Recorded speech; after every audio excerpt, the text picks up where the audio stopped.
इस वीडियो में हम डिसोल्यूशन से रिलेटेड एक और न्यूमेरिकल क्वेश्चन के बारे में बात करेंगे। इसमें हम गुडविल को किस तरीके से ट्रीट किया जाता है in case of dissolution of a partnership form, वो हम सीखेंगे। तो क्वेश्चन की शुरुआत करते हैं। Pritam and Naresh decided to dissolve their firm on September 13, 1985। Pritam और नरेश पार्टनर हैं जो कि 30 सितंबर 1985 को फर्म को डिसॉल्व करने का डिसीजन लेते हैं और उस डेट को बैलेंस शीट गिवन है हमें प्रीतम और नरेश की। इसके बाद कुछ इन्फॉर्मेशन हमें गिवन है कि एसेट कितनी वैल्यू पर रियलाइज हुई है, किस लाइबिलिटी की पेमेंट कितनी की गई। एट लास्ट हमें रियलाइजेशन अकाउंट प्रिपेयर करना है, capital account and bank account. तो क्वेश्चन की शुरुआत करते हैं। सबसे पहले हमें तीनों फॉर्मेट बना लेने हैं, रियलाइजेशन अकाउंट, देन पार्टनर का loan account, then partners capital account and bank account. तो क्वेश्चन को किस तरीके से स्टार्ट करना है, सबसे पहले एसेट जितनी भी हैं वो किसी ना किसी अकाउंट में ट्रांसफ़र कर देनी है। जैसे कि बैंक बैलेंस 400 है, इसको हम बैंक अकाउंट में ट्रांसफ़र कर देंगे डेबिट साइड। तो सबसे पहले हमने ये ट्रांसफ़र कर दिया। उसके बाद जो भी एसेट हैं, stock in trade 21,500, bills receivable 8,800, ये दोनों आइटम भी हम रियलाइजेशन के डेबिट में ट्रांसफ़र कर देंगे बुक वैल्यू पे। इसके बाद डेटर जो कि 45,000 के हैं, इसको हम ट्रांसफ़र कर लेंगे रियलाइजेशन अकाउंट के डेबिट में ग्रोस वैल्यू पे। और जो प्रोविज़न है 1500 का, इसको रियलाइजेशन अकाउंट के क्रेडिट में ट्रांसफ़र कर दिया जाएगा। Next furniture plant and machinery 3,000 and 20,000, ये भी रियलाइजेशन के डेबिट में ट्रांसफ़र कर ली जाएंगी।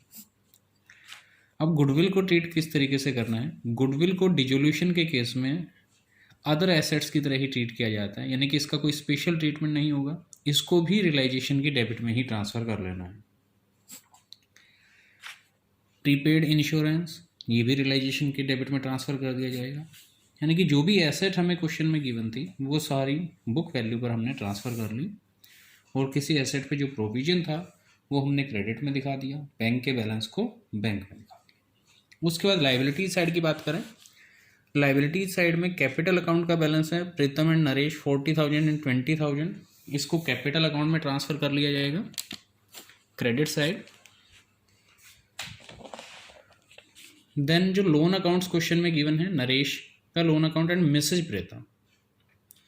नरेश एक पार्टनर है, लेकिन जो मिसेज प्रीतम है she is not a partner. तो मिसेज प्रीतम के लिए अलग से कोई लोन अकाउंट हमें नहीं बनाना है, सिर्फ नरेश के लिए बनाना है। नरेश के लोन को 14,000 को हम नरेश के लोन अकाउंट में ट्रांसफ़र कर देंगे बाय बैलेंस ब्रोट डाउन के नाम से। और जो मिसेज प्रीतम का लोन है उसको थर्ड पार्टी लाइबिलिटी मानते हुए रियलाइजेशन के क्रेडिट में ट्रांसफ़र कर दिया जाएगा। उसके बाद क्रेडिटर्स एंड आउटस्टैंडिंग रेंट, ये दो लाइबिलिटीज बची हैं, इसको भी हम रियलाइजेशन के क्रेडिट में ट्रांसफ़र कर लेंगे। इसके बाद हमें करना क्या है, सिस्टम क्या होता है डिसोल्यूशन का, हम एसेट को सेल करते हैं और लाइबिलिटीज की पेमेंट कर देते हैं। तो कौन सी एसेट से क्या वैल्यू रियलाइज हुई है, इसके रिगार्डिंग नीचे इन्फॉर्मेशन गिवन है क्वेश्चन में। The assets for realise as follows. Stock से 20,000 रियलाइज हुआ, बिल्स रिसीवेबल से 3,800 रियलाइज हुआ, और फर्नीचर से 5,100, प्लांट एंड मशीनरी से 35,000, और डेटर से 10% less than the book value से 10% कम। ये एसेट्स से वैल्यू रियलाइज हुई है। तो इनको वन बाय वन रियलाइजेशन के क्रेडिट में लिखते हैं हम। Stock 20 BR 3800। तो एसेट को हमने स्टार्टिंग में बुक वैल्यू पे ट्रांसफ़र किया था डेबिट साइड, जब इसको सेल करेंगे तो क्रेडिट में मेंशन कर देंगे बाय बैंक अकाउंट।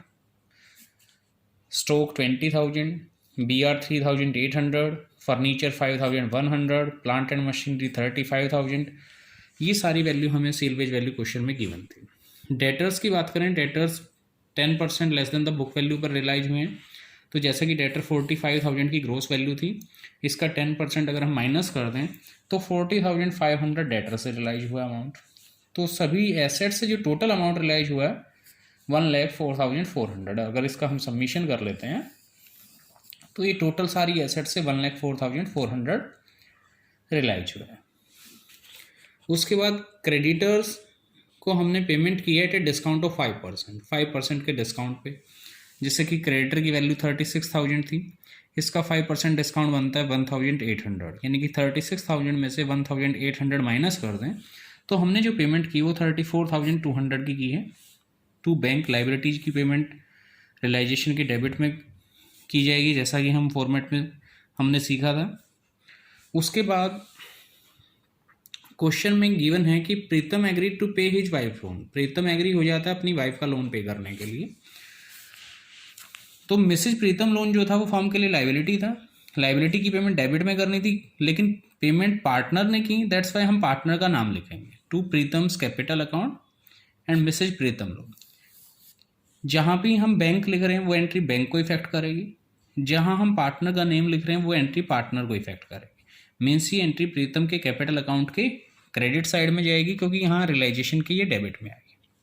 तो अगर इसी एंट्री को मैं ट्रांसफ़र करूँ तो ये प्रीतम के अकाउंट के क्रेडिट साइड चली जाएगी 10,000, ये जो अमाउंट हमने दिखाया है बाय रियलाइजेशन अकाउंट के नाम से, लाइबिलिटी पेड। इसी तरीके से नरेश एग्री टू पे outstanding expense, Naresh outstanding expense की पेमेंट करने के लिए एग्री हो जाता है। आउटस्टैंडिंग रेंट था 500, इसकी पेमेंट नरेश ने की, तो हमने लिख दिया to Naresh capital account outstanding rent 500। ये नरेश के अकाउंट के क्रेडिट में चला जाएगा, जो कि ये मैंने साथ में इकट्ठा ही दिखाया है क्योंकि दोनों रियलाइजेशन से ट्रांसफ़र हुए थे। तो ये जो पार्टनर का नेम आया वो पार्टनर अकाउंट में भी ट्रांसफ़र कर दी हमने टर्म। इसके बाद एक्सपेंसेस जो हुए डिजोल्यूशन के वो थे 800 के।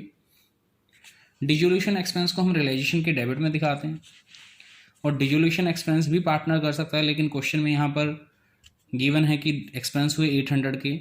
अगर क्वेश्चन में क्लियर नहीं है तो बाय डिफ़ॉल्ट वो फर्म ही पे करती है। तो टू बैंक लिख देंगे, रियलाइजेशन अकाउंट 800 आ जाएगा यहाँ पे। क्वेश्चन की सारी स्टेटमेंट कंप्लीट हो गई हैं। लास्ट एक इंस्ट्रक्शन है, Pritam and Naresh share profit and losses in the ratio of their capital. Pritam जो है और नरेश अपने प्रॉफिट को कैपिटल कंट्रीब्यूशन की रेशियो में डिस्ट्रीब्यूट करते हैं। जैसे कि हम कैपिटल की बात करें तो उनकी कैपिटल 40 और 20 थी, इसका रेशियो अगर निकालें तो 2:1 आएगा, मीन्स उनकी प्रॉफिट शेयरिंग रेशियो है 2:1। तो क्वेश्चन एक तरह से कंप्लीट हो चुका है। अब हमें क्या करना है, 1 बाय 1 एक एक अकाउंट की क्लोजिंग करनी है। रियलाइजेशन अकाउंट को अगर हम क्लोज करते हैं तो इस क्वेश्चन में रियलाइजेशन की डेबिट साइड का टोटल ज़्यादा आ रहा है 1,67,100, क्रेडिट का कम आ रहा है, तो जो डिफरेंस आएगा वो 14,700 का क्रेडिट में आ रहा है इस क्वेश्चन में, जिसको हम रियलाइजेशन लॉस का नाम दे देंगे, और 2:1 की रेशियो में जो प्रॉफिट शेयरिंग रेशियो है डिवाइड कर देंगे, 9,800 एंड 4,900 आ जाएगा। इस लॉस को ट्रांसफ़र कर दिया जाएगा पार्टनर के कैपिटल अकाउंट में, ये हमने ट्रांसफ़र किया है। रियलाइजेशन क्लोज करने के बाद हमें नरेश का लोन अकाउंट क्लोज करना है।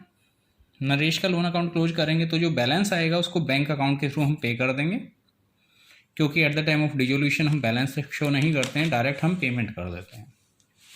फिर क्लोज करेंगे पार्टनर का कैपिटल अकाउंट, क्रेडिट साइड का टोटल करते हैं, प्रीतम के केस में 50 है, नरेश के केस में 20,500 है। डेबिट में हमने लॉस लिखा था, तो डिफरेंस निकालेंगे तो 40,200 एंड 15,600, ये भी बैंक के थ्रू हम पे कर देंगे। ये अकाउंट भी क्लोज कर दिया जाएगा। उसके बाद एट लास्ट हमें बैंक अकाउंट क्लोज करना होता है।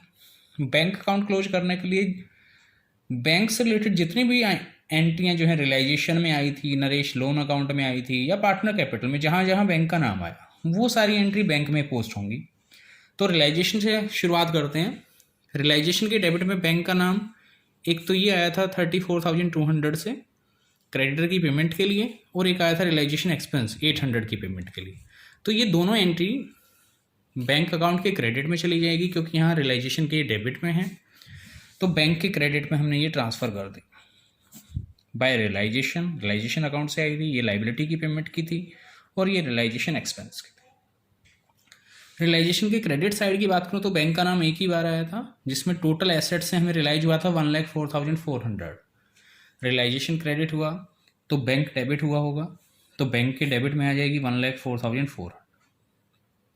इसके बाद नरेश लोन अकाउंट में नाम आया था to bank debit side, means ये एंट्री बैंक अकाउंट के क्रेडिट में जाएगी बाय नरेश लोन अकाउंट के नाम से। और पार्टनर कैपिटल में जो हमने फाइनल पेमेंट की थी पार्टनर्स को, प्रीतम और नरेश को 40,200 और 15,600 की, यहाँ पार्टनर कैपिटल डेबिट हुए थे तो बैंक क्रेडिट हुआ था। ये अमाउंट भी ट्रांसफ़र कर दिया। एट लास्ट हमें टोटल कर देना है, हमारी बोथ साइड्स इक्वल आ जाएंगी।